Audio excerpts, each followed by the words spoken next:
आज बालेश्वर जननेता तथा पूर्वतन सांसद इंजीनियर रवींद्र कुमार जेना 58तम जन्मदिवस जिलार विभिन्न स्थान में सेवा दिवस भाव पालन करा जाउछि। एही परिप्रेक्षी में बीजेडी युवनेता तथा बालेश्वर पौर परिषद 9 नंबर वार्ड काउंसिलर संजीव दास प्रत्यक्ष तत्वावधान में युव छात्र बीजेडी कर्मी माने रानीपाटना स्थित दृष्टिहीन निमंते विद्यालयर छात्र छात्री मानकु मध्याह्न भोजन प्रदान करिसेंति। ଏହି ଅବସରରେ ଅନ୍ତେବାସୀମାନଙ୍କ ସହ ବିଜେଡିର ଛାମୁଆ ନେତାମାନେ କେକ୍ କାଟି ଏହି ଦିବସକୁ ପାଳନ କରିଛନ୍ତି।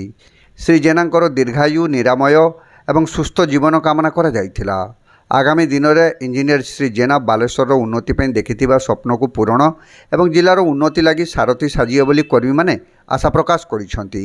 କାର୍ଯ୍ୟକ୍ରମରେ କାଉନସିଲର ସଞ୍ଜୀବ ଦାସଙ୍କ ସमेत वरिष्ठ ବିଜେଡି ନେତା बरदा प्रसन्न पट्टनायक, युव बीजेडी राज्य कार्यकारी सभापति शुभेन्दु दास मगराज, जिला बिजु छात्र जनता दलर सभापति सिमन दास महापात्र, राज्य छात्र नेता तापस पाणिग्राही, युव जोनाल सभापति नेपु दास, युव नेता असित दास, राजा भई, विद्यालयर अध्यक्ष दिवाकर साहू समेत बहु बीजेडी कर्मी उपस्थित रही।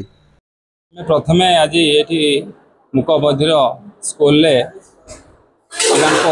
अन्नदान कलु एवं या परे आमे ब्लड डोनेशन कैंप गोटे रखीचु तांका नाम रे एवं बस्तार मध्य आज एक ब्लड डोनेशन कैंप करा जायछि।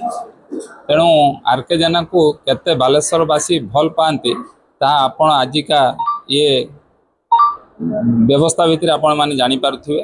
तेणु आमे माने आरके जेना पुणी थरे बालेश्वर को नेतृत्व नियंतु एवं बालेश्वर समूह उन्नतिर सी जड़े दिग्दर्शक भाव में सबुदिन परिचित थिले, आज परिचित अच्छा बालेश्वर विकास पुरुष भाव समस्ते जानी। तेणु से एक व्यक्तित्व जन्मदिन आज आम ये छोट कार्यक्रम करें निजक धन्य मन करचु एवं गौरव अनुभव करचु।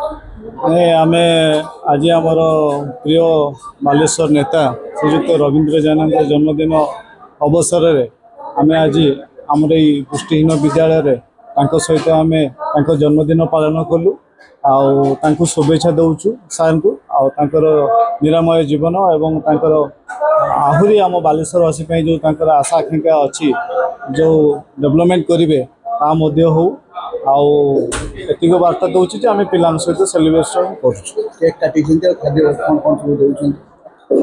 कर खाद्य आज जहाँ हम आम विद्यालय समस्त खाद्य आम बहन कर केक काटी सहित सेलिब्रेट कर।